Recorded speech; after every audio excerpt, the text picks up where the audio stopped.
अन्नदाता। पग पग पर है संग तुम्हारे अन्नदाता। लहू किसानों का बन के पसीना सींचता है धरती का सीना।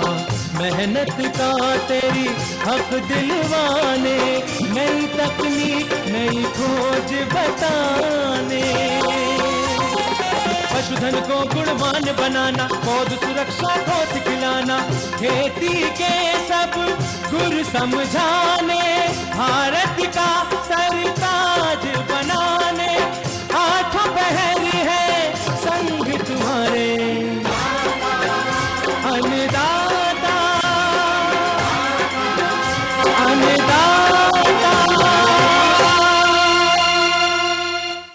नमस्कार, मैं शालिनी आप सभी दर्शकों का अन्नदाता कार्यक्रम में स्वागत करती हूं। हर रोज की तरह एक बार फिर से हम कार्यक्रम में लेकर के आए हैं खेती बाड़ी से जुड़ी हुई बहुत सी लाभकारी जानकारियां। तो चलिए सबसे पहले देखते हैं कि क्या है विशेष आज के कार्यक्रम में। अधिक फूलों के लिए पॉली हाउस में झरबेरा की फसल में किए जाने वाले कार्य। सर्दियों के मौसम में दुधारू पशुओं की कैसे करें देखभाल। बावक गन्ने की कटाई के बाद पेड़ी की फसल लगने के लिए जरूरी प्रबंधन।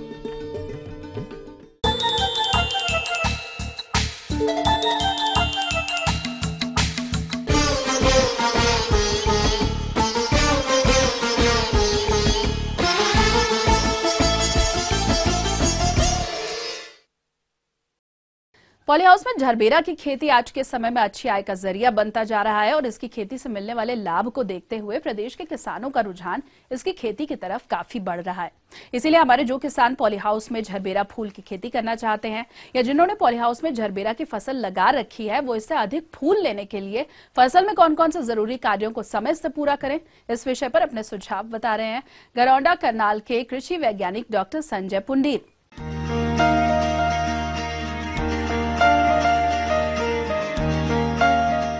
झरबेरा फूल आज के समय में सबसे महत्वपूर्ण व्यावसायिक फूल बनता जा रहा है, जिसकी मांग देश एवं विदेशों में देखते हुए देश और प्रदेश के प्रगतिशील किसान व्यावसायिक स्तर पर इसकी खेती कर खूब लाभ कमा रहे हैं, जिसके कारण पूरे देश में इसकी खेती की तरफ रुझान बढ़ रहा है। परंतु इसकी खेती अच्छी गुणवत्ता वाले फूल की खेती के लिए 200 माइक्रोन की मोटी पॉलिथीन वाली पॉली हाउस एवं शेड नेट में सबसे उपयुक्त है, जो हर परिस्थिति के लिए उपयुक्त है। बस जरूरी है कि इसकी खेती के लिए भूमि चुनाव से लेकर फूल को बाजार में बेचने तक सभी प्रबंधनों को सही तरीके से संपादित करें। हम आपको आज झरबेरा की खेती के बारे में बताएंगे, हम कैसे इसको प्रोटेक्टिव कल्टीवेशन में कर सकते हैं। सबसे पहले झरबेरा में है, जो मैं खड़ा हूँ यहाँ पे झरबेरा का ही प्लॉट है। इसमें हम क्या करते हैं, इसके जो बेड बनाते हैं स्टार्टिंग में। स्थान चयन एवं भूमि चुनाव की तो इसकी खेती के लिए जमीन समतल हो तथा ऊंचे स्थान पर हो, जहां हवा का रुकाव न हो। कम से कम 30 मीटर की दूरी तक कोई भी बहुमंजिला इमारत न हो तथा अच्छी गुणवत्ता एवं सिंचाई जल की व्यवस्था हो, वहां पर करनी चाहिए। प्लेन खेत है तो प्लेन खेत में हम पहले बेड बनाएंगे। बेड हमारी रहेगी 45 सेंटीमीटर ऊंची और 70 सेंटीमीटर नीचे से बॉटम है, टॉप है उसका 60 सेंटीमीटर का। ये हमारी बेड बन गई। उस बेड पे हम जो प्लांट लगाते हैं वो लगाते हैं हम 30 सेंटीमीटर की दूरी पे, प्लांट टू प्लांट 30 सेंटीमीटर और रो टू रो यानी पंक्ति टू पंक्ति 35 सेंटीमीटर जिग जैग में हम प्लांट लगाते हैं इसके। और इसको जुलाई अगस्त का महीना छोड़ के हम कभी भी ट्रांसप्लांट कर सकते हैं खेत में।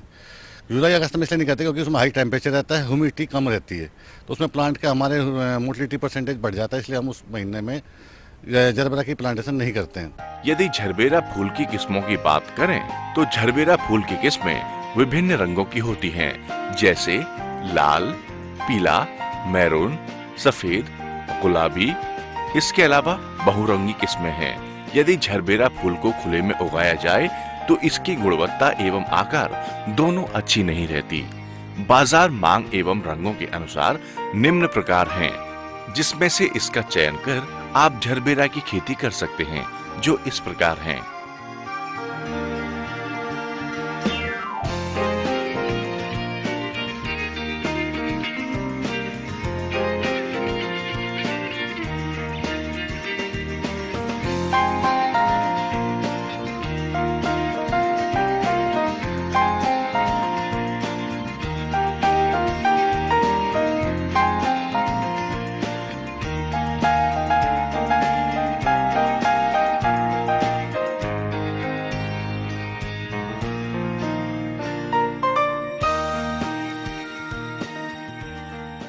दूसरा है, इसको हम आज अगर हम इसका ट्रांसप्लांट करते हैं तो 4 महीने के बाद इसका प्रोडक्शन स्टार्ट हो जाता है। ये हम पूरा का पूरा शादी के सीजन के ऊपर डिपेंड करता है इसकी क्रॉप, क्योंकि हम भी डिपेंड करते हैं शादी के ऊपर कि इसकी जो मार्केट वैल्यू है वो शादी में ही ज़्यादा अच्छी मिलती है हमको। ये 3 रुपये से लेकर 4 रुपये स्टिक पर ईयर का हमारा आ जाता है इसका, और एक साल में एक प्लांट से 35 से 40 स्टिक मिलती हैं, और साल भर में 230 से 250 स्टिक पर ईयर पर स्क्वायर मीटर से हम प्राप्त करते हैं। अब लगा लीजिए 3 रुपये से 4 रुपये स्टिक बिकेगी तो हम प्रॉफिट में ही रहेंगे। स्टार्टिंग में जब हम लगाते हैं इसको, उस टाइम हम इसको कम से कम पानी देते हैं, यानी कि लगाने के टाइम में हमको इसका एक सोल्यूशन बनाते हैं 19-19 प्लस बावास्टीन ले लो, जो हम कार्बेंडाजिम के नाम से है, वो सिस्टमिक फंगीसाइड है। साथ में हम हुमिक एसिड ले लेते हैं 1 ml की डोज से। जब हम इसको लगाते हैं तो हम उसको ड्रेंचिंग के यानी कि 50-50 ml करके हर प्लांट के उसमें डालते चले जाते हैं। ये तो क्या स्टार्टिंग का। उसके बाद हम alternate day 19-19 fertiliser water soluble है वो 2 ग्राम पर लीटर के हिसाब से देते हैं। पहले महीने में हम बाई ड्रिप इरीगेशन नहीं करते, उसको हम ऐसे ही पानी देते हैं, क्योंकि इसमें पानी की रिक्वायरमेंट बहुत कम होती है स्टार्टिंग में पहले महीने में। दूसरे महीने से हम इसमें हल्का सा पानी बढ़ाते हैं बाई ड्रिप से। एक प्लांट की रिक्वायरमेंट होती है मौसम के हिसाब से और क्लाइमेट के हिसाब से। जो भी हमने नया प्लांट लगाया तो उसकी जो डोज होगी वो होगी 50 से 60 ml, लेकिन जैसे वो प्लांट बड़ा हो जाएगा, जब उससे 12 से 13 लीफ आ जाएंगी तो उसकी जो रिक्वायरमेंट होती है 300 से 400 ml पर लीटर पर प्लांट, जो हम बाई ड्रिप से उसको दे सकते हैं। जब पौधों पर फूल आने लगते हैं तब NPK 12:8:35 का 0.4 ग्राम मात्रा प्रति पौधे की दर से 1 दिन के अंतराल पर देते रहना चाहिए। इससे अधिक फूल एवं फूल गुणवत्ता अच्छी रहती है। इसके अलावा पौधों को सूक्ष्म पोषक तत्व की भी आवश्यकता होती है। इसके लिए 40 ग्राम सूक्ष्म पोषक तत्व 1000 लीटर पानी के साथ मिलाकर सिंचाई के साथ दिया जाए तो गुणवत्ता युक्त फूल पैदा होते हैं। हमेशा 2 से 3 माह के बाद मिट्टी की जांच कराते रहना चाहिए। सरकार की तरफ से तो पॉली हाउस पे तो अनुदान दे ही रही है गवर्नमेंट, बाकी ये प्लांटिंग मटेरियल पे भी अनुदान है उनका। कितने %? ये पर स्क्वायर मीटर 200 रुपये देते हैं जी, मतलब 50% ही है, 200 रुपये तक देते हैं वो, लेकिन अच्छा जो अनुदान है प्लांटिंग मटेरियल पे गवर्नमेंट की तरफ से। एक साल में सब खर्चा निकाल के 1 एकड़ में आदमी 6 से 8 लाख रुपए तक इसमें कमा सकता है, जो कि ओपन फील्ड में या ओपन खेती में नहीं कमा सकता। तो ये थी कुछ उपयोगी जानकारियां। अब लेंगे एक छोटा सा ब्रेक, जल्द हाजिर होंगे। कार्यक्रम में आगे भी बहुत सी महत्वपूर्ण जानकारियां बाकी हैं, बने रहिए हमारे साथ।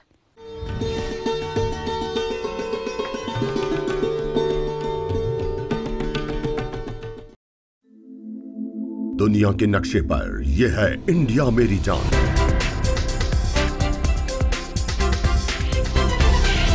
भारत थोड़ा अलग है।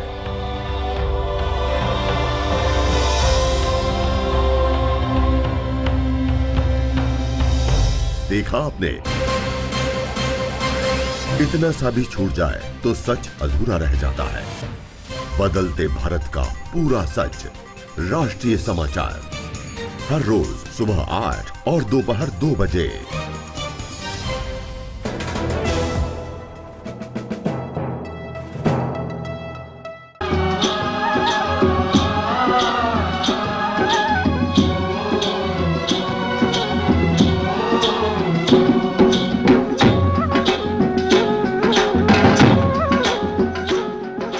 ब्रेक के बाद एक बार फिर से आप सभी दर्शकों का अन्नदाता कार्यक्रम में स्वागत है।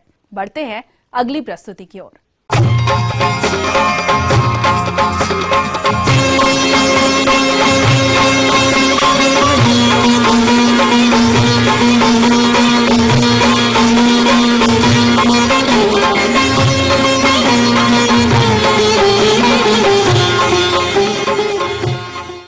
डेयरी व्यवसाय को अपनाकर प्रदेश के बहुत से किसान काफी लाभ कमाते हैं, लेकिन इस लाभ के साथ साथ हमारे किसानों को अपने पशुओं की उचित देखरेख करना भी जरूरी है।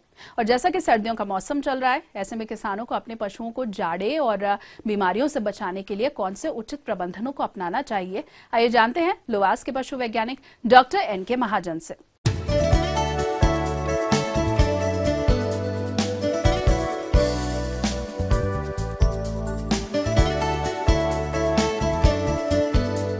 पशुपालक भाइयों को इस सर्दियों के मौसम में थोड़ा सा इस बात का ध्यान रखना चाहिए कि पशुओं को ठंड से बचा के रखें।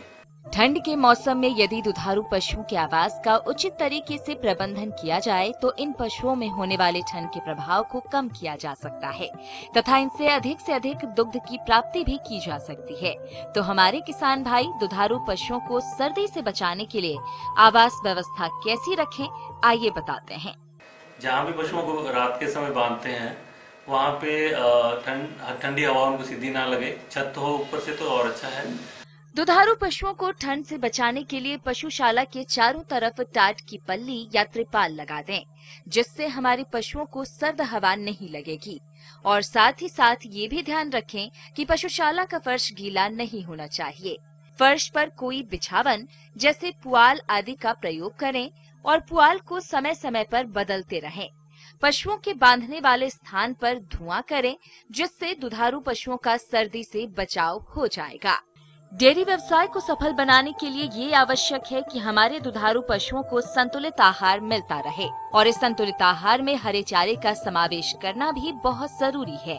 तो किसान भाई अपने स्तर पर संतुलित आहार तैयार करते समय किन किन बातों को ध्यान में रखें, आइए जानते हैं। उनके खाने पीने की ओर भी थोड़ा ध्यान ज्यादा देना पड़ता है, क्योंकि हरा चारा थोड़ा कम हो जाता है इस मौसम में। तो हरा चारा सूखे चारे में तूड़ी में मिला के दे सकते हैं। और तूड़ी को अगर हम थोड़ा पानी में थोड़ा भिगो लें पहले और उसमें हरा चारा मिक्स करके वो देंगे। और साथ में जो लवण मिश्रण होता है हमारे विश्वविद्यालय में भी मिलता है, उसका अगर दूध देने वाला पशु है उसको 100 ग्राम की मात्रा प्रतिदिन उस चारे में डाल के दे देना चाहिए। या उसको आप जो खल बिनौले की खल देते हो या चाट देते हो उसमें डाल के भी दे सकते हैं। वो जो खल है उसका भी अपना महत्व है इस मौसम में, खासकर क्योंकि वो घी उसमें कुछ होता है और घी थोड़ा गर्माइश देता है पशु, उससे ये फायदा होता है। दूसरा ये कि पानी की व्यवस्था, उसमें आप जितना पानी खुला रखेंगे पशु के सामने उतना अच्छा रहेगा। हालांकि हमें लगता है सर्दियों में प्यास कम लगती है, लेकिन पशु जितना खाना खाते हैं उसके हिसाब से उसको पानी भी मिलना चाहिए। अगर उसको पूरा पानी जितना उसकी ज़रूरत है उसके मुताबिक मिलता है तो आप देखेंगे कि उसमें कम से कम आधा लीटर से 1 लीटर के दूध अपने आप बढ़ जाएगा। तो उसको ऐसा नहीं सुबह 1 बाल्टी दिखा दी और शाम को 1 बाल्टी दिखा दी तो काम चल गया। ऐसा होना चाहिए कि जब भी पशु का मन करे वो पानी पी सके, साफ पानी जैसा हम पीने के लिए, हमारे पीने के लिए अच्छा है वही पानी उसको पीना चाहिए, ना कि जोड़ का पानी। आजकल जोड़ जो गाँव के हैं वो पानी स्वास्थ्य के लिए पशुओं के भी अच्छा नहीं है, क्योंकि उसमें तरह की अशुद्धियाँ मिली होती हैं और पशु के स्वास्थ्य के लिए हानिकारक होता है। सर्दी के प्रभाव से कुछ दुधारू पशुओं में न्यूमोनिया और गलघोंटू बीमारी हो जाती है, जिसके कारण इन दुधारू पशुओं के दुग्ध उत्पादन में कमी देखने में आती है। अतः किसान भाई दुधारू पशुओं को इन बीमारियों से बचाने के लिए कौन कौन से उपाय अपनाएं, आइए बताते हैं। जब भी कोई पशु बीमार होता है तुरंत उसकी जाँच अपने निकटतम पशु चिकित्सालय में जाके पशु चिकित्सक से करवाएं। अगर आपको लगता है उसमें थोड़ा बहुत बुखार है या खाना पीना उसमें कम कर दिया है तो उसका मतलब उसमें कोई ना कोई हरारत है, तो उसको तुरंत बाकी पशुओं से अलग कर देना चाहिए, ताकि बहुत सारी बीमारियां छुआछूत की होती हैं जो एक पशु से दूसरे में लग जाती हैं। उस पशु को अलग कर दें और उसका तुरंत पशु चिकित्सक से मिलकर इलाज शुरू करा सकते हैं। क्योंकि जैसे मैंने कहा ठंड के मौसम में निमोनिया की समस्या ज़्यादा बन जाती है, छोटे बच्चों में बनती है, चाहे पशुओं के छोटे बच्चे हों चाहे बड़ी भैंस हो, उसको भी ठंड लगने की पूरी ही अंदेशा बना रहता है। गले में या सांस की नाली में कुछ कीटाणु रहते हैं जो वैसे ही पैदा अपने आप ही शरीर में ही रहते हैं, लेकिन जब ठंड के मौसम में ज़्यादा दबाव पड़ता है पशु के ऊपर तो वो भी अपना काम शुरू करते हैं और बहुत ज़्यादा मात्रा में पनपने शुरू हो जाते हैं। इसलिए हमें उसमें भी ये ध्यान रखना चाहिए कि जो बचाव के टीके हैं क्या हमने उनका टीकाकरण पहले से कर रखा है। मुंह खुर का टीका भी नहीं लगा है तो वो भी अपने पशुओं को लगवा लेना चाहिए साल में 2 बार ही गलघोंटू का टीका भी लगता है। तो इन चीज़ों का अगर आप पशुपालक भाई ध्यान रखेंगे तो अपने पशुओं को इस सर्दी के मौसम से बचा पाएंगे और उनके दूध उत्पादन में कोई कटौती नहीं होगी बल्कि बढ़ोतरी होगी।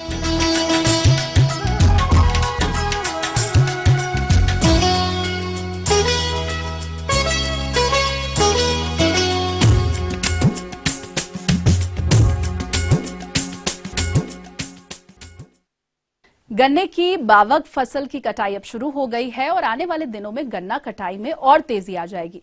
तो जैसा कि ज्यादातर किसान गन्ने की पेड़ी फसल लेते हैं क्योंकि इस फसल से कम लागत में अधिक उपज मिलती है, इसीलिए पेड़ी फसल से अधिक उपज लेने के लिए गन्ने की कटाई और कटाई के बाद कौन कौन से जरूरी कार्यों को करने की जरूरत होती है, आइए जानते हैं एक कृषि वैज्ञानिक डॉक्टर संदीप सिंह तोमर से।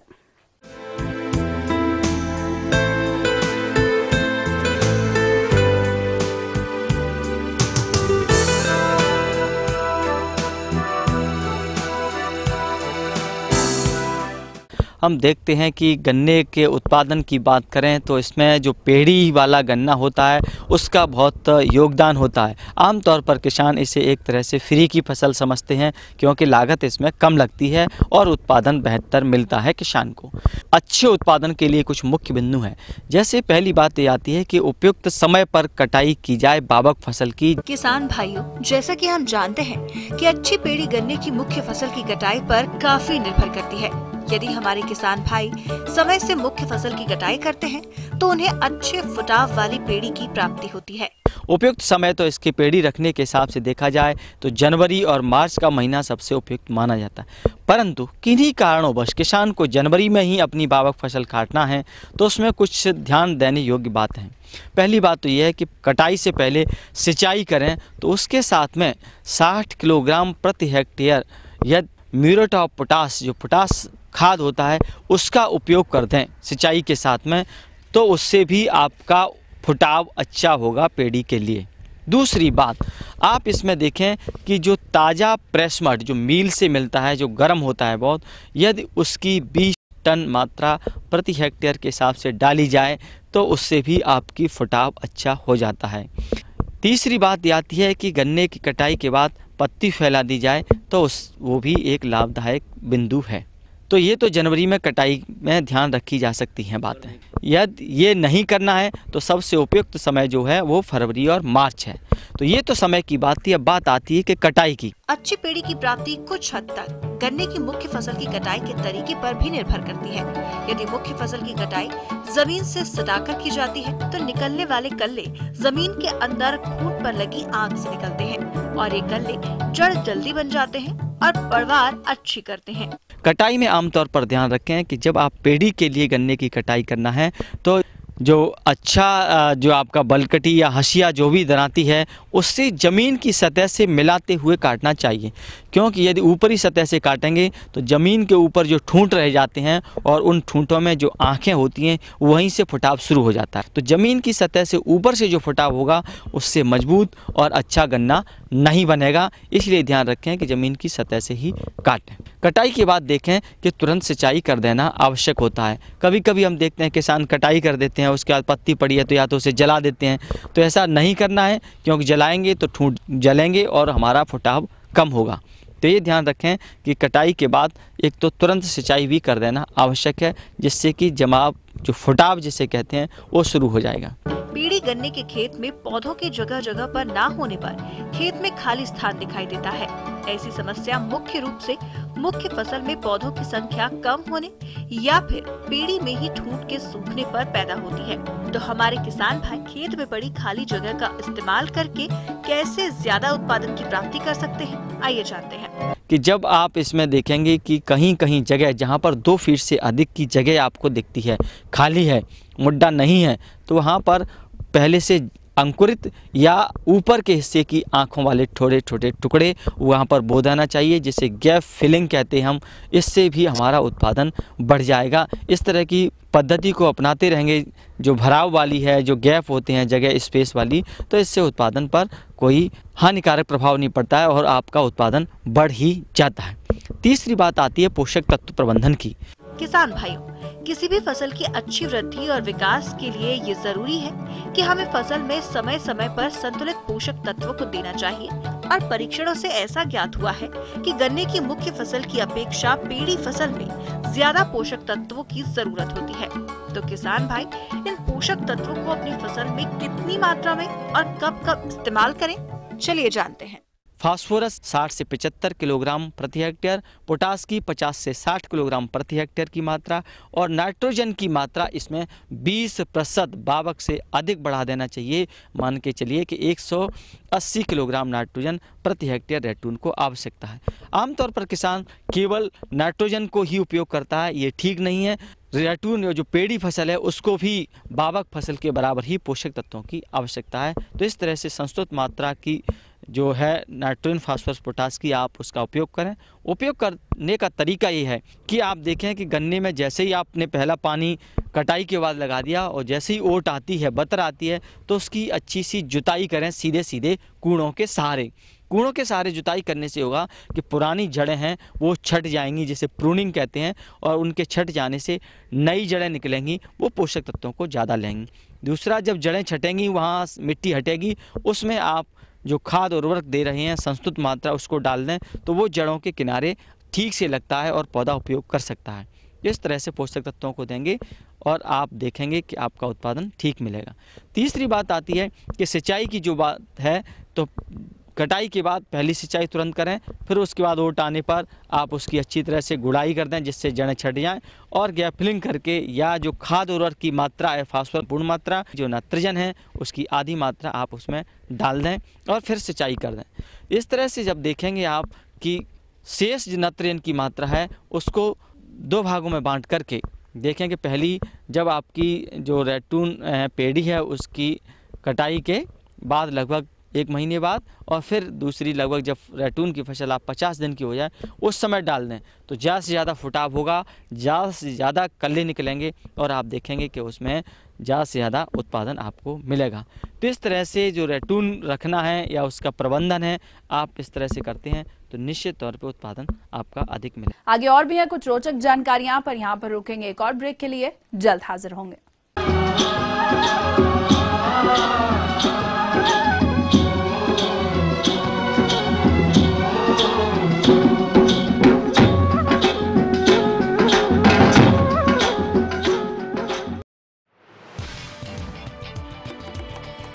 कहते हैं दिल का रास्ता पेट से जुड़ा होता है। जब बात हो दिल जीतने की तो लजीज पकवान बड़ा कारगर सिद्ध होता है। घर पे मेहमान आए हों या कोई खास मौका, ऐसे में लाजमी है बात होती है पकवान की, स्वाद की और परोसने की। तब एक ही नाम जहन में आता है, रसोई से। देखिए रसोई से।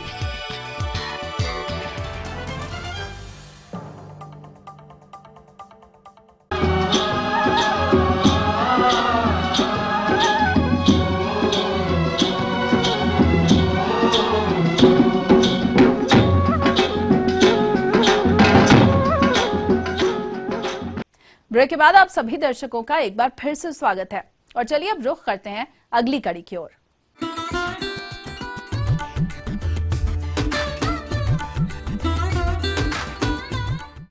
अन्नदाता हेल्पलाइन निःशुल्क फोन संपर्क सेवा के माध्यम से आपके द्वारा पूछी गई समस्याओं में से एक या फिर 2 महत्वपूर्ण समस्याओं को हम अपने कार्यक्रम में शामिल करते हैं और इसी के तहत आज की चयनित समस्या और उसका जवाब इस प्रकार है।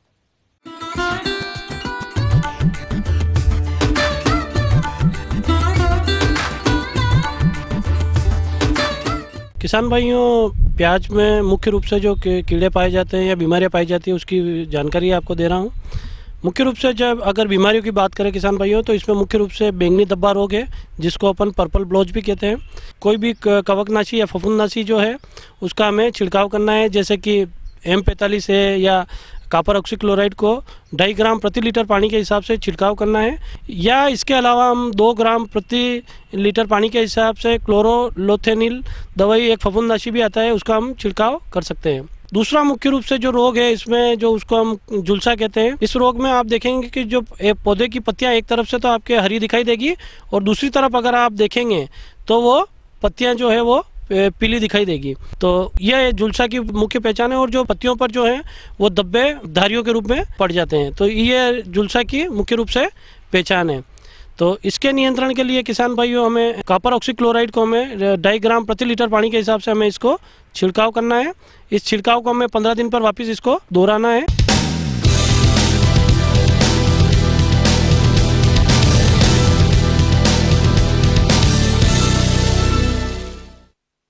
राज्य के विभिन्न मंडियों में कृषि उत्पादों के चढ़ते उतरते बाजार भाव की संक्षिप्त जानकारी इस प्रकार है।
और आइए अब देखते हैं कल दिखाए जाने वाले कार्यक्रम की मुख्य झलकियां। छप्पन कद्दू की खेती, एक सफल किसान की कहानी। सरसों की फसल में रतवा रोग के लक्षण, कारण और निवारण। हम ये उम्मीद करते हैं कि आज का कार्यक्रम आप सभी दर्शकों के लिए उपयोगी रहा होगा। किसान भाइयों, अन्नदाता आपकी सेवा के लिए संकल्परत है। कृषि संबंधित समस्या और सुझावों के लिए आप हमें इस पते पर संपर्क कर सकते हैं। प्रोड्यूसर अन्नदाता, ETV Haryana Himachal Pradesh, Ramoji film city Hyderabad 501512। साथ ही आप हमें ईमेल भी कर सकते हैं। हमारा ईमेल आईडी है annadaata@hp@etv.co.in। इसके अलावा आप हमें निःशुल्क हेल्पलाइन नंबर 180010845999 पर सोमवार से शनिवार सुबह 10 से शाम 4 बजे के बीच संपर्क कर सकते हैं। फिलहाल अन्नदाता की पूरी टीम को दीजिए इजाजत। कल फिर से इसी समय आपसे मुलाकात होगी कृषि संबंधित कुछ और महत्वपूर्ण जानकारियों के साथ। नमस्कार।